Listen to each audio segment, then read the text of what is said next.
Uhum. Bom dia a todos. Hoje nós estamos aqui para a defesa da Josiele e eu primeiro queria fazer um esclarecimento que o nosso regulamento prevê uma banca externa e uma interna e nós tínhamos uma a mais que era a Dantiele. Mas a Dantiele, em função da Valentina, filhinha dela, ela não pôde entrar hoje aqui, ela vai mandar parecer, mas de qualquer modo isso não tem nenhuma implicação na defesa, porque a Verli é a banca externa e a Célia é a banca interna, está tudo normal. Então, a Josiele tem de 20 a 30 minutos para apresentar, e depois nós passamos para a audição da professora Verli e depois da Célia. A professora Verli é da Universidade Federal de Santa Maria, e a Célia é nossa colega aqui no programa de pós-graduação em letras da Unicentro. Pode falar, Josiele. Bom dia a todos. Catiele, por gentileza, coloca os slides. Obrigada. Então, o título da minha pesquisa é Museu Paranaense, Memória e História sobre o Sujeito Mulher. A minha orientadora é a professora doutora Maria Cleci Venturini, fui coorientada pela Marilda Lachobes. Pode passar, Catiele, por gentileza. Volta. Quero começar com uma parte de um texto que uma das artistas do Museu Paranaense nos cedeu, assim como a obra, para utilizarmos.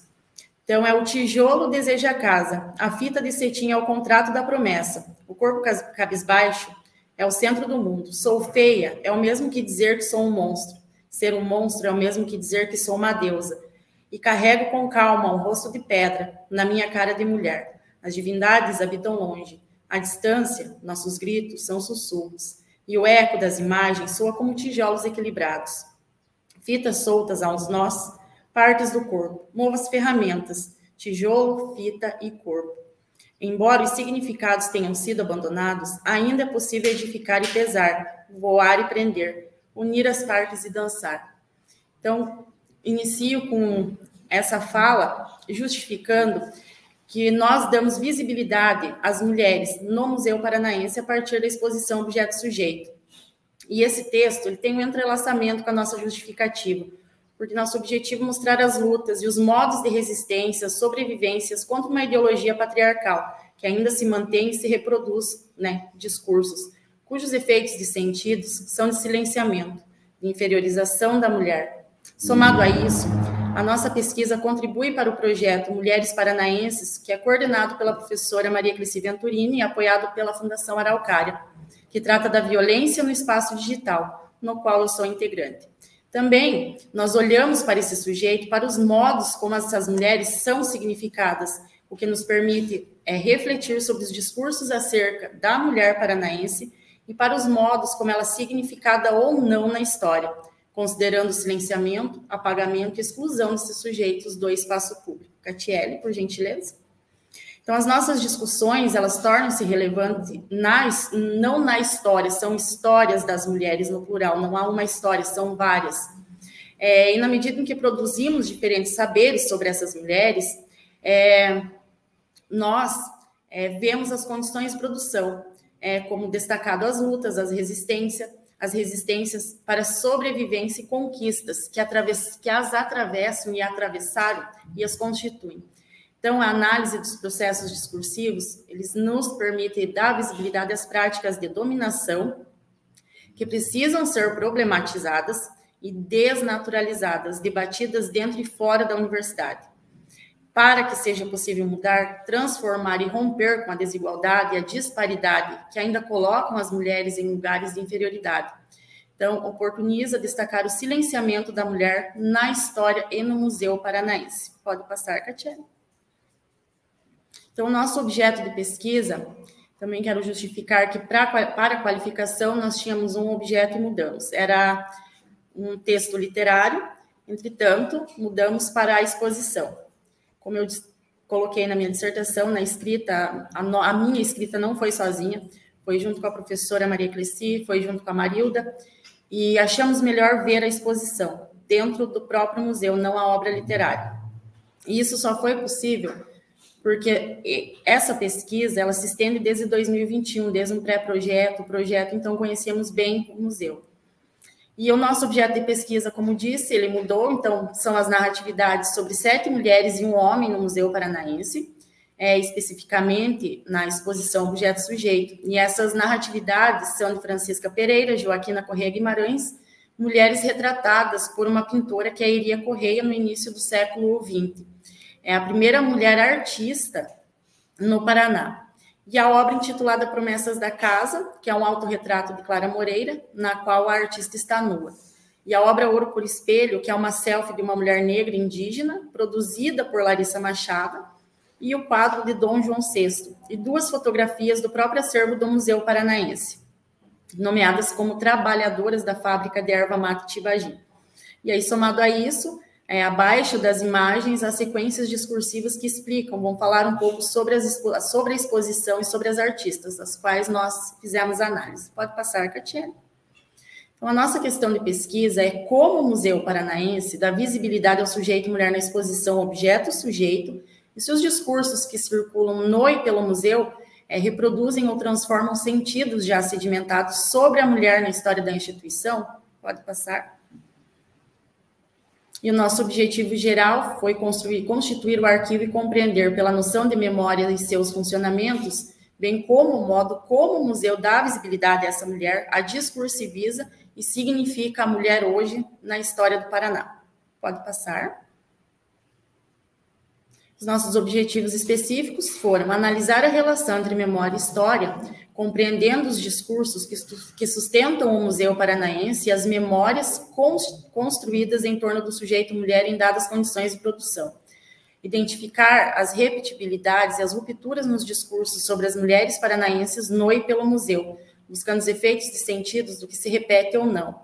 Compreender pelo funcionamento da memória e da história os apagamentos, os silenciamentos sobre os sujeitos mulheres, bem como os movimentos de resistência e, por fim, analisar os discursos produzidos sobre o sujeito mulher no e pelo Museu Paranaense e seus efeitos de sentidos na história do Paraná.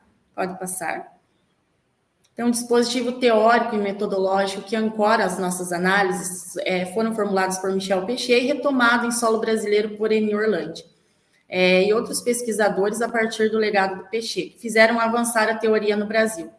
Nos fundamentamos também nos estudos em torno sobre os museus desenvolvidos pela professora doutora Maria Cleci Venturini, compreendendo esse espaço como um lugar de memória das permanências, de apagamentos e de presentificação do passado, que o tempo passado e o presente eles se imbricam, projetando um futuro. Pode passar. E a nossa metodologia, nós produzimos o trabalho a partir de 3 movimentos. No primeiro momento, apresentamos a exposição objeto-sujeito pelo funcionamento da história e da memória. Na segunda etapa, da história do silenciamento sobre as mulheres, mobilizando a noção de silêncio a partir de Orlandi e da formação imaginária de Pechet. E sobre a última etapa, nós constituímos, pelas análises, recortamos 6 sequências discursivas, e 6 textos e imagem. Pode passar. Então, nós dividimos o primeiro capítulo, o Museu Paranaense, exposição objeto-sujeito e feitos de sentidos e de memórias. Tá? Então, ali entre história e memória, exposição objeto-sujeito. Aqui nós utilizamos a noção de museu da professora Maria Cleci Venturini, considerando que os museus relacionam-se sempre com o tempo, seja com o presente, seja com o passado ou com o futuro que ele reclama, constituindo o museu em discurso como um movimento marcado pela história e pela memória. Então, no Museu Paranaense não tem uma memória cristalizada, é o lugar onde está essa memória do passado, que constitui também o presente. Então, a memória em movimento, ela vai significar não pela estabilidade, haja vista que museus, como lugar de memória, relacionam-se com o tempo, seja com o presente, como eu havia falado, ou com o futuro, reclamando e constituindo esse museu em discurso, como aponta Venturini 2021. Então, a escolha também que nós vemos dentro do museu, ela não parte de uma escolha individual. Dentro do museu, ela vai ser atravessada por uma ideologia, aqui nós percebemos uma ideologia fortemente política e econômica, até porque o Museu Paranaense ele já nasce com essa proposta política, quando ele deixa de ser parte de São Paulo e passa a ser província de São Paulo. Então, ele já nasce com essa questão econômica e questão política. E nós conforme Venturini, a escolha do que eles fazem faz parte da memória. E o que é silenciado está a cargo das instituições como legitimadoras da memória, as quais buscam determinar o que deve ser lembrado e o que deve ser esquecido, no movimento dialético em que a lembrança pressupõe o esquecimento no discurso de comemoração. No entanto, ao se inscreverem no espaço discursivo, esses sentidos deslizam, rompem com a linearidade. Então, o Museu Paranaense, como lugar de memória, ele já trabalha com essa lembrança e esse esquecimento. Hoje, nós olhamos para ele, para esse passado, vendo o que era esquecido. As mulheres eram deixadas à margem do Museu Paranaense. O que importava dentro do museu era o político, era o econômico, era o crescimento do Paraná e os homens políticos burgueses. O Museu Paranaense ele foi criado em 1876 pelo José Hermelino Leão e o José Muricy.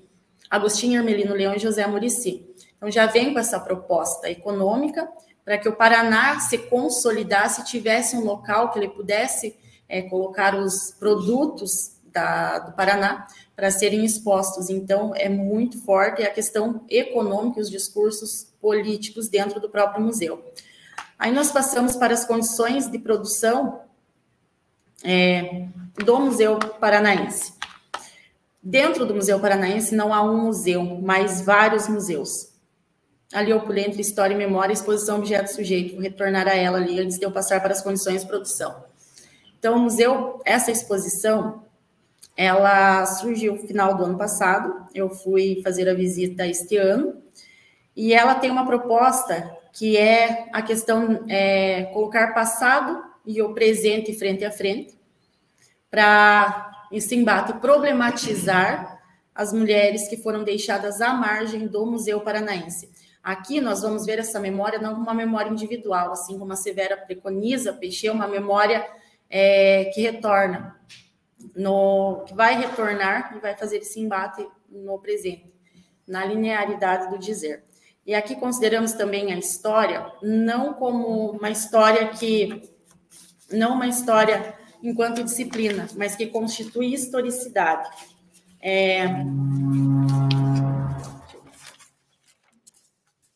Pela historicidade, pelo que retorna, pelo que já foi dito, e vai constituir discursos novos ou romper com aquilo que foi dito. Então, essa exposição dela, nós recortamos essas 6 imagens e 6 sequências discursivas para falar sobre, e foi uma escolha nossa, foi uma escolha sobre as mulheres, e ela está organizada no meio do Museu Paranaense. Então, o que nos chama muita atenção e que eu vou mostrar nas análises. Então, passamos para as condições de produção do Museu Paranaense. Pode voltar, Katia. Pode voltar. Para as condições de produção do Museu Paranaense. Como eu disse, há vários MUPAs, que vai produzir efeitos de sentidos outros, considerando as condições de produção. Então, nós fomos olhar essas condições de produção. No início, como eu falei, os discursos eram discursos políticos e econômicos, em 1876, em que as mulheres não faziam parte do plano do Museu Paranaense. Quem fazia parte desse museu era a elite, eram os burgueses, e as mulheres não apareciam no museu. Então, como eu disse, no período de emancipação, a economia do Paraná era gerada pela produção e pela comercialização de erva mate, da exploração da madeira, comercialização de gado. Então, fortemente um discurso político. Então, a alta produção da erva mate, ela acendeu a classe burguesa o interesse em relação ao espaço urbano e à cultura do Estado. E, a partir disso, foram criadas escolas e aí o próprio museu, como eu havia dito, para guardar esses produtos do Paraná. para as exposições e gerar ali a economia.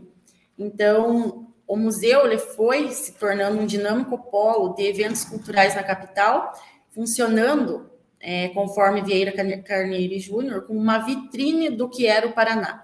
O museu era o espelho do Paraná. Aí, em 1882, o museu passa a ser gerenciado totalmente pelo governo do estado, e quem o frequentava era a elite do público erudito e eventuais visitantes da capital do Paraná, considerados importantes.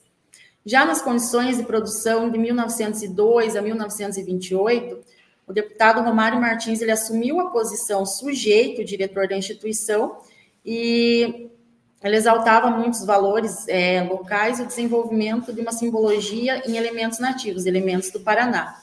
E sob a mesma direção, em 1913, o Museu Paranaense passou por reformas na instalação e reabriu o espaço. Com essa reinauguração, os cavalheiros puderam participar das solenidades, porque mulheres não participavam dessas celebrações no Paraná. Era para o homem, aí um discurso de exclusão do sujeito mulher de dentro do Museu Paranaense. Então, era a elite que participava, os burgueses, mas em 1936, nas condições de produção do Museu Paranaense, passou a ser gerenciado pelo médico e professor José Loureiro, o qual transformou o Museu Paranaense uma produção científica, já não era só fechado para elite. Então, criou também uma seção de história. Então, na direção de Loureiro, buscava-se uma maior integração entre o museu e a sociedade, que o Museu Paranaense viesse a se tornar irradiador de educação e cultura local. Então, a partir dessa posição sujeito-professor, os efeitos de sentido sobre a sociedade foram distintos da proposta dos sujeitos fundadores do museu e de Romário Martins. Aí há uma mudança ao rompimento com o discurso de que só a elite participava, pois pela inscrição de sujeito, interpelação de sujeito-professor, a proposta foi constituída por um ensino inclusivo, um espaço aberto para toda a sociedade. Então, essa direção de José Loureiro constitui outros discursos, e aí com a chegada da primeira mulher, Wanda Rank, que junto ali, que na direção de Loureiro, ela vai atuar no campo de pesquisas, e ali constitui outras mudanças ao longo do tempo. Então, em 1963, a Marília Duarte Nunes se torna a primeira mulher a assumir a direção do museu. Então, Marília Duarte, ela formou-se em Geografia pela Universidade do Paraná, Geografia e História, e ela assume, então, a direção do Museu Paranaense. E, além de assumir essa posição diretora dentro do Museu Paranaense, ela se tornou contemporânea no Paraná, acreditando que modernidade museológica deveria compreender a produção acadêmica e educação para o povo. Também atuou como museóloga no Museu do Índio e, no final dos anos 70, participou do processo de regulamentação da profissão de museólogo. Então, Marília Duarte contribuiu para essa transformação na metodologia do MUPA e aproximou mais o público da instituição. Hoje, nas condições de produção, considerando as condições de produção que abarca o sujeito, a memória, os objetivos do Museu Paranaense são totalmente diferentes. Eles visam dar destaque para o Paraná, no Brasil, em todos os sentidos, e também traz a mulher para isso. Então, eles fazem uma movimentação profunda para se consolidar com uma plataforma de engajamento, já rompe com um discurso também de exclusão de outros sujeitos, a não ser o da elite.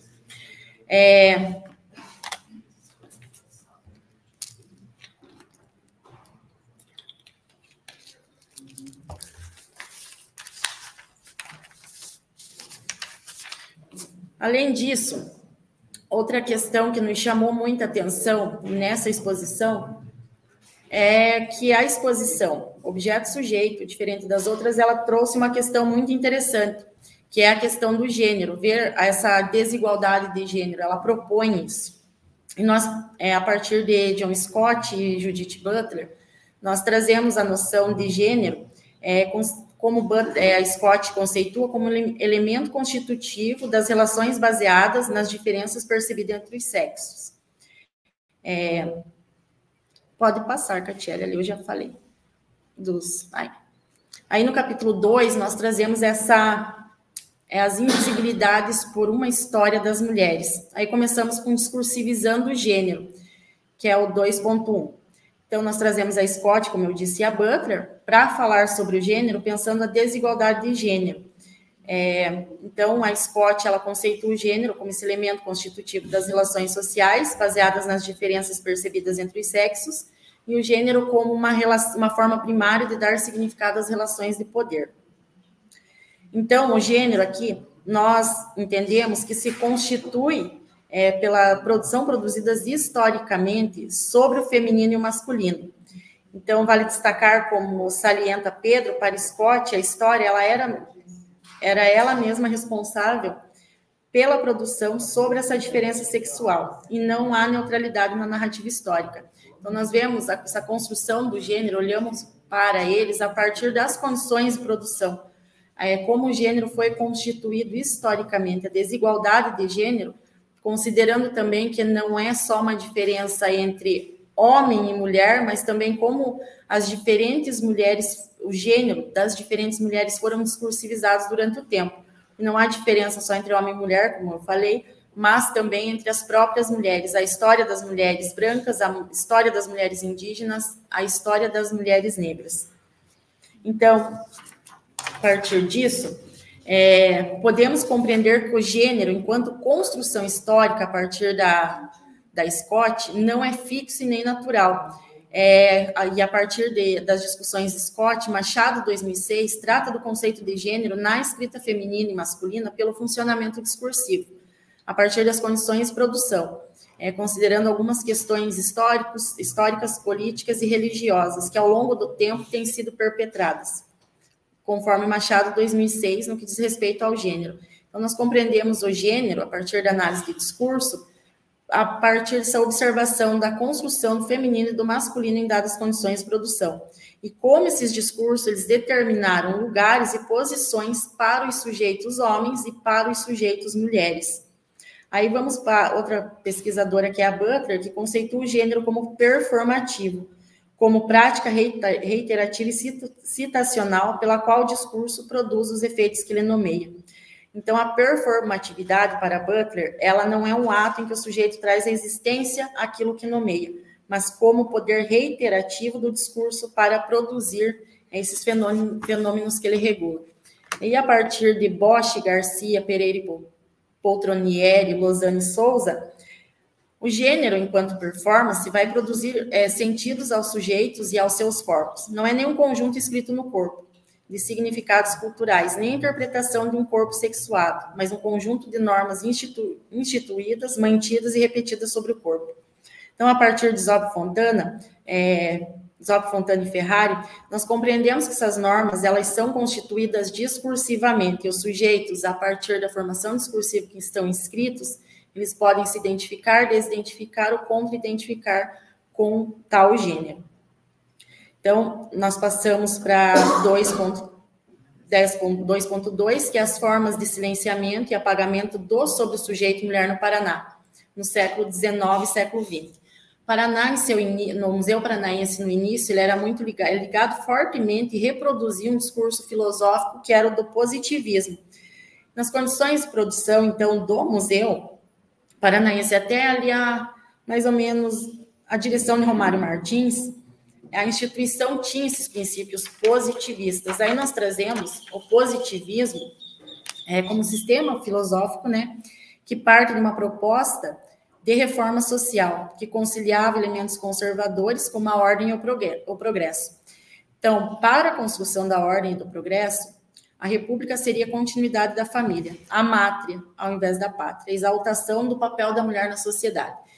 Entretanto, nesse discurso positivista, que foi reproduzido pelo Museu Paranaense, haja vista que as mulheres não estavam lá nesse espaço, sempre que revia seu modelo feminino, atribuía a condição de um ser muito nobre e puro, porém delicado e menos energético. O homem era a inteligência, a mulher era o coração. Uma superioridade da mulher afetiva corresponde à superioridade de caráter e à inteligência do homem. Então, sublinhamos, a partir do Orlandi, vemos que há um silenciamento, trazemos as formas de silenciamento do Orlandi, para pensar como, no positivismo, no Museu Paranaense, que reproduzia essa filosofia, como que ocorreu o silenciamento da mulher dentro do Museu Paranaense e também no Paraná. Trazendo Orlandi, a noção de silêncio, nesse capítulo, tal como elaborado por ela, não diz respeito a essa ausência de som ou palavras, não é um vazio, é um silêncio que constitui sentidos, que vai fazer movimentar os sentidos. Então, todo dizer implica um não dito que significa. É uma relação necessária com o não dizer. Então, o silêncio como parte essencial da linguagem e dos sentidos. Sem ele, os sentidos estariam saturados, cheios, sem possibilidade de movência, e o todo seria o mesmo. Então, nós observamos que nesse discurso positivista, que as mulheres que deveriam resguardar o gênero feminino de certas ações e empreendimentos demasiadamente rudes. O homem ficava com as tarefas fora de casa, por isso ele estava no social, nesses lugares, e a mulher na casa. É restrita à vida pública. Então, desse modo, nós observamos que o discurso positivista ele é carregado de silêncio. Quando exalta a mulher, né, pelo coração e não pela inteligência, a exaltação dessa mulher fora do espaço público, ele constrói evidências, mas a ideologia, como nos diz Péchet, é a desconstrução, é preciso desconstruir a evidência constituída pela ideologia. Então, nós observamos que o funcionamento do silêncio nesse discurso atravessa e constitui efeitos de sentidos pela palavra exaltação e preservação. Assim, podemos dizer que elas foram interditadas desse espaço público. As mulheres, para serem consideradas mulheres, elas deveriam cumprir e obedecer às normatizações da construção do imaginário do que é ser feminina. Então, a produção desses discursos constituídos pela língua na história, como afirma Orlandi, produziu uma memória de que a feminilidade significava fragilidade, maternidade e obediência. E também outra questão no positivismo, que se as mulheres fossem trabalhar fora de casa, o trabalho doméstico também ficaria por conta das mulheres, a dupla jornada de trabalho. E após a proclamação da República, ocorreu uma luta entre os jornais e positivistas, maçons e Igreja Católica para a dominação de Curitiba. Assim, são diferentes formações discursivas, diferentes saberes que vão reproduzir a mesma formação ideológica, patriarcal e sexista, constituindo um imaginário sobre mulher. Então, conforme Pedro 2022, os papéis definidores da feminilidade eram os de esposa, mãe e dona de casa, que produz efeitos de sentidos e que as mulheres que tinham a necessidade de trabalhar fora de casa não poderiam ser mães, as que não queriam casar, não eram femininas, elas deveriam obedecer e ficar em silêncio. E esse silêncio significa por si. Ele não está nas palavras, mas as atravessa. O silêncio vai ter uma relação de dependência com dizer para significar. Então, o sentido do silêncio, conforme Orlandi, não deriva dos sentidos das palavras. Então, também trazemos aqui o silêncio local a partir do Orlandi, que significa colocar o sujeito em silenciamento pela censura, que proíbe a inscrição dessas mulheres, proibiu por muito tempo em determinados campos do saber, colocando-as, impedindo-as essa inscrição, o que afeta a constituição ali da identidade do sujeito, porque a identidade é constituída, segundo Orlandi, pela historicidade do sujeito, pela relação entre os distintos processos de identificação. Então, vemos ali que as formações discursivas, como elas são porosas, como assinala Péchet, elas são atravessadas de diferentes saberes e funcionam em seus deslimites. Então, o sentido vai deslizar. Por um lado, se o sujeito é proibido de se locomover, se ele é proibido de se inscrever em uma formação discursiva, é a resistência. E a censura, ao atingir o sujeito, fixar-lhe uma imagem e, ao mesmo tempo, obrigá-lo a projetar-se para além, com efeito, a censura é o lugar da negação e, ao mesmo tempo, exacerbação do movimento que institui sua identidade. Por isso, é um lugar privilegiado para olhar a relação do sujeito com as formações discursivas. porque nos faz apreciar melhor os processos de identificação do sujeito ao se inscrever na região do dizível para produzir-se sentido. Então, o silêncio que atesta a incompletude do sentido dos sujeitos e dos sentidos, ambos se constituem mutuamente, pelos movimentos e deslocamentos. Então, o silêncio das mulheres foi constituído historicamente pelas práticas sociais, pelas instituições que os homens sempre governaram, e por eles foi produzido imaginários de fragilidade, inferioridade e submissão delas em relação a esses homens. E esses saberes foram não só reproduzidos, mas institucionalizados em diferentes instituições e naturalizados, construindo esse imaginário sobre a mulher. Então, diante das condições socio-históricas e ideológicas que tratamos em relação à imagem sobre as mulheres no Paraná, podemos dizer que, dentro do museu, elas foram censuradas por uma ideologia patriarcal, porque a mulher só poderia ocupar a posição de mãe, esposa, dona de lar ou a profissão de professora. Ou seja, elas não poderiam se inscrever em outra formação discursiva. E aqui nós estamos falando de mulheres brancas de classe média. E caso elas fossem trabalhar fora de casa, não deveria que isso atrapalhasse no ambiente privado. Elas teriam que dar conta, como eu já disse, dessa dupla jornada. Esse trabalho foi fora do lar regulado, foi imposto, porque a missão da mulher no positivismo era mátria, era ser mãe.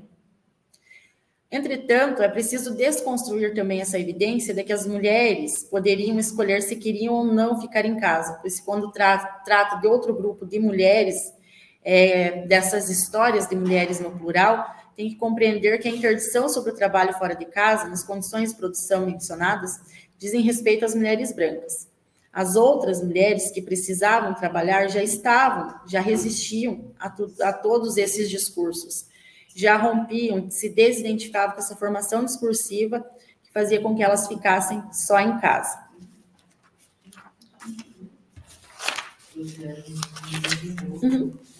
Agora, o 2.3, nós tratamos também da formação ideológica e discursiva, o funcionamento do patriarcado, que foram discursos que nós vimos que se repetiu ao longo do nosso trabalho a partir dos aparelhos ideológicos do Estado.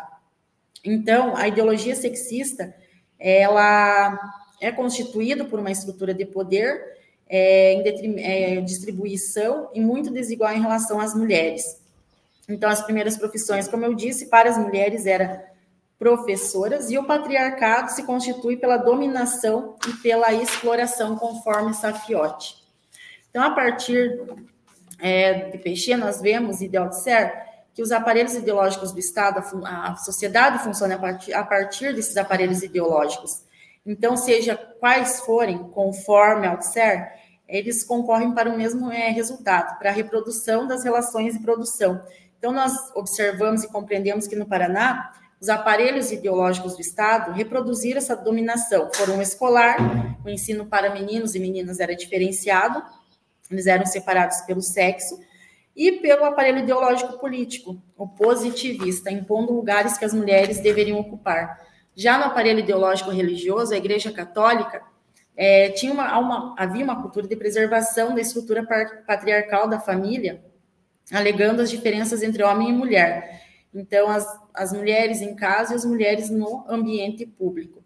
Esse discurso foi institucionalizado até pela própria lei do Código Civil de 1916, que o marido seria o chefe da sociedade conjugal, que exerce com colaboração da mulher no interesse comum do casal e dos filhos. A mulher ficava em casa e o homem fora dela trabalhando. Quantos minutos já, professor?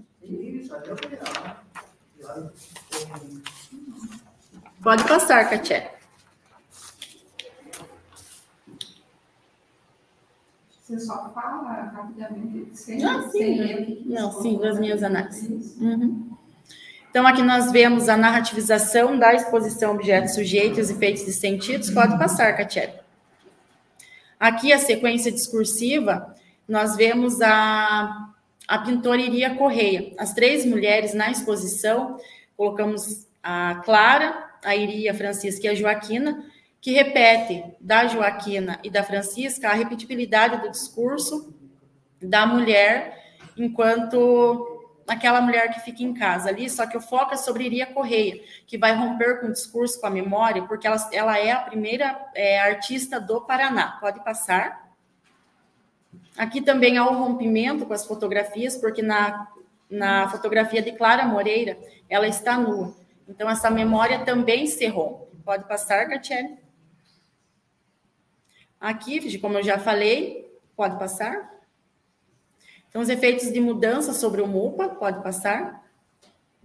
Aqui nós temos a imagem de Dom João VI e a imagem de uma mulher sem nome, que é a Clara Moreira. Aqui nós vemos o nome da obra, é Ouro por Espelho, que vai retornar à memória de Dom João, de Portugal, a colonização, exploração, e o apagamento dos indígenas que retornam, e essa mulher que ostenta essas joias, ostenta esse ouro, mas num sentido de provocação em relação ao que foi dito sobre os indígenas. Essa mulher que hoje pode fazer o que quer, sem ser contada pelo outro, apresentada pelo outro, ela pode falar de si. Pode passar? Pode passar? Vai para a foto, Catiele, fazendo um favor. Então, aqui nós temos as trabalhadoras também. Aqui vai ter um discurso de como essa dupla jornada funcionava, as mulheres dando conta dos trabalhos de casa, trabalho na fábrica, que também é uma questão política, que retorna pela memória no Museu Paranaense. As mulheres, como o Paraná começou a crescer, e elas foram convocadas, chamadas para o trabalho fora de casa. Pode passar? Pode ir. Então, o MUPA, pode voltar. Então, nós concluímos, por um efeito de conclusão, que em dadas condições de produção, apresentamos, né, esse percurso empreendido até agora, e em dadas condições de produção, as mulheres foram excluídas, mas a exposição objeto-sujeito tem como objetivo trazer essa história de silenciamento, fazendo um confronto entre o passado e o presente, e uma futura mudança, para que essas mulheres fiquem dentro do museu e que não sejam apagadas de lá. É como se fosse um discurso de uma reparação histórica em relação às mulheres que foram deixadas à margem. Então, como nós também fomos pelas margens também observando essas mulheres na exposição objeto-sujeito. Pode passar? Pode passar, Catiele. Pode passar. Então, mas há a resistência, porque se sujeitos mulheres do MUPA, compreendemos que apresentar esse sujeito pela exposição, entendemos nesta pesquisa como narratividades, atravessa outros discursos, pela memória discursiva, como assinala Venturini Fernandes. O MUPA propõe essa reflexão sobre a exclusão das mulheres na história, e assim da visibilidade a esses sujeitos, questionando o seu apagamento das narrativas, pela reflexão e pela autocrítica do modo como as mulheres foram deixadas à margem do social. Pode passar para as referências.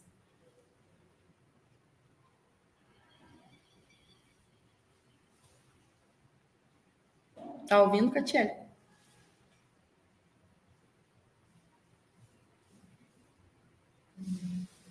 Tá bom.